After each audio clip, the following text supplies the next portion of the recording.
When you think about wolves, what do you picture? As we all know, the wolves in myths and fairy tales are usually depicted as the bad guys, mean, crafty, and out to kill. It was also present in our childhood stories how a big bad wolf dressed up as a grandmother to kidnap the Red Riding Hood.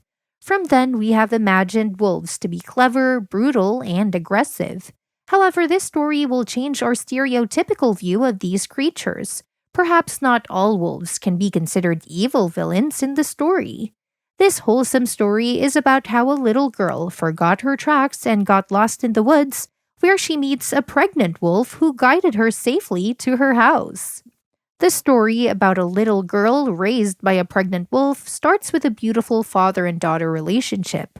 Wandering off in the woods is exciting and beautiful until you lose your tracks and become lost. This is when it gets scary and extremely dangerous. Renee Walters was 5 years old when she got lost in the woods alone. It was mainly because she had a curious and adventurous personality from a very young age. She was aware of the consequences of being lost in the woods, but since she was daring and adventurous, she cared less about the consequences she might face. Her interest in nature and wildlife developed from her father, Jeffrey, who was a wildlife enthusiast and a passionate lover of nature. Jeffrey loved sharing his interests with his daughter and enjoyed educating her about wildlife. Renee and Jeffrey used to spend a lot of time together studying all this. She adored her father and listened to every word he said as they studied animals, trees, and all the other fascinating things in nature. When she reached 4, Jeffrey began bringing his daughter on walks. Their little town was surrounded by a variety of wildlife, and little creatures were frequently spotted wandering through the woods. That's where their journey began, to which ended with shocking experiences. Their routine was to get up early in the morning, explore the woods, and identify various species together. Jeffrey was overjoyed that he had been able to share his interest with his daughter, which made their bond even more special. Despite their many adventures, Jeffrey always warned Renee that she should never enter the woods alone. He taught her about the wonders of the outside world, but also cautioned her that it could be very unsafe. Going into the woods is not something ordinary, and there are certain rules that you must follow to steer clear of any mishaps.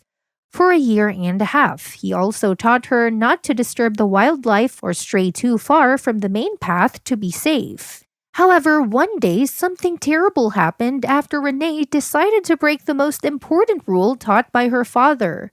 Jeffrey had left his daughter at home with her mother while he was out of town for days. The 5-year-old got bored spending her weekends being home all day and missed the quality time she used to spend with her father exploring the woods. Since she also had similar interests as Jeffrey, she felt as if the woods were calling out to her when she was looking at the lovely trees sway in the breeze and the little creatures like squirrels dart in and out of the bushes from her kitchen window. She couldn't resist, and her curiosity increased. Renee wanted to be cautious and obey her father's advice, but she was too fascinated. When her mother went upstairs to shower, she quietly fled the house. She and her father had walked these woods hundreds of times together, so she was confident about the pathways in the woods.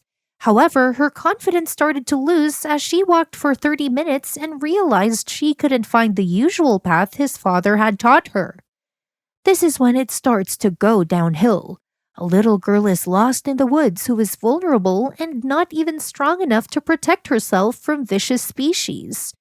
Renee was frightened since it was getting dark and chilly outside, and if she didn't return home right away, who knows what would happen to her in these woods? Who could find the little girl in the woods at night? Renee became upset after another 15 minutes of exploring since she had twisted her ankle. She couldn't stop crying as she felt helpless and hopeless, but she knew that crying wouldn't help her get out of this situation. The young child held on to her jacket to stay warm as she sat by a tree that framed a tiny clearing. Tears streamed down her face, but since she got exhausted from all that walking, as the little girl drifted off to sleep, she did not know what was coming her way. When the 5-year-old eventually opened her eyes, she was startled by what she saw. It was the big, evil-looking wolves our parents tell us about. She became extremely scared and thought of calling for help. This was when she remembered what her father had told her about wolves. Wolves will only harm you if you come in their way. They will see you as a threat. However, if you mind your own business, they will not harm you. As the wolf continued to observe her, it turned around and began to walk away. The little girl felt relieved, but then she saw the wolf turning back and looking at her. She thought it was trying to signal her to follow along. The little girl pulled herself together and started following the wolf using her good ankle. After a bit of walking, Renee noticed that she was approaching the edge of the woods. She ran quickly when she found the pathway her father used. The young girl was overjoyed that she was finally home, but she knew she couldn't have made it without the help of the wolf she had met.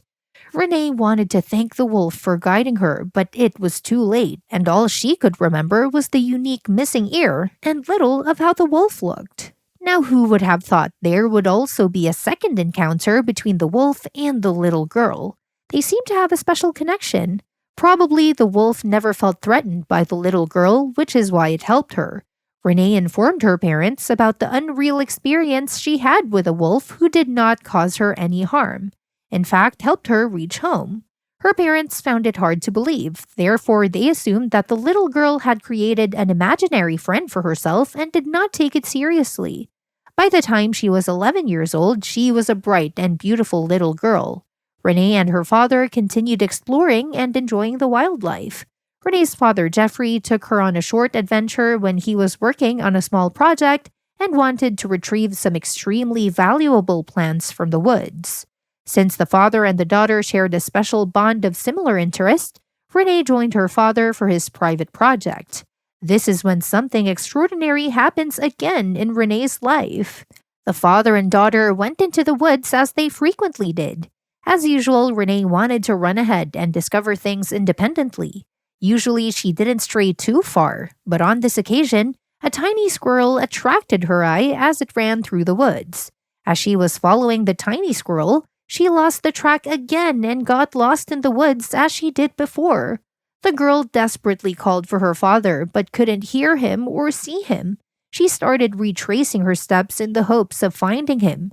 She did not know that she would experience a déjà vu as she suddenly heard a terrifying loud growl.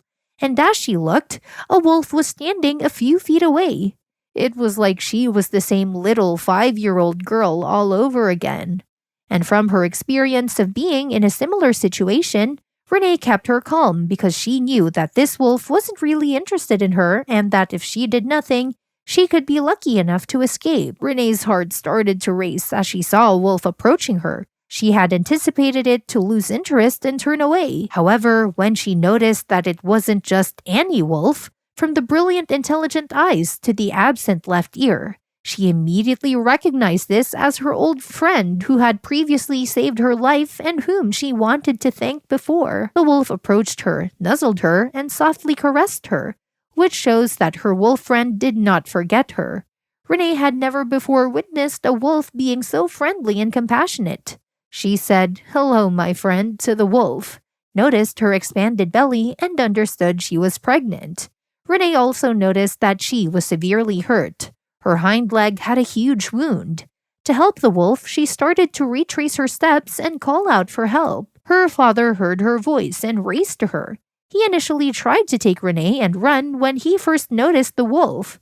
Renee, however, intervened and stopped him.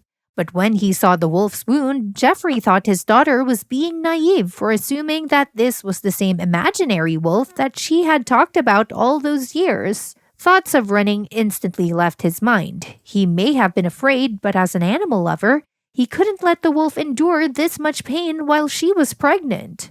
Luckily, he always brought first aid supplies into the woods as a safety measure. He approached to assist her despite his fear, but the wolf was calmly watching him with sparkling eyes. Jeffrey carefully sanitized and wrapped the wound. Before they left the woods, Jeffrey stared at his daughter as she held the wild animal in her arms. He couldn't stop talking about the amazing experience when they arrived home. After their wholesome experience, 2 months later, they heard a howl in the backyard and found the wolf with her 4 little pups. Jeffrey and Renee help the wolf, leading to her becoming a mother and realizing that she would not have made it to motherhood if they had not helped her. This story is something unusual and extraordinary. Wolves are not always how it is mentioned in fairy tales, but in real life, they can be kind, gentle, and helpful as well. In response to the story, what part did you find most interesting? Please let us know what you think. Thank you for watching and see you in our next video.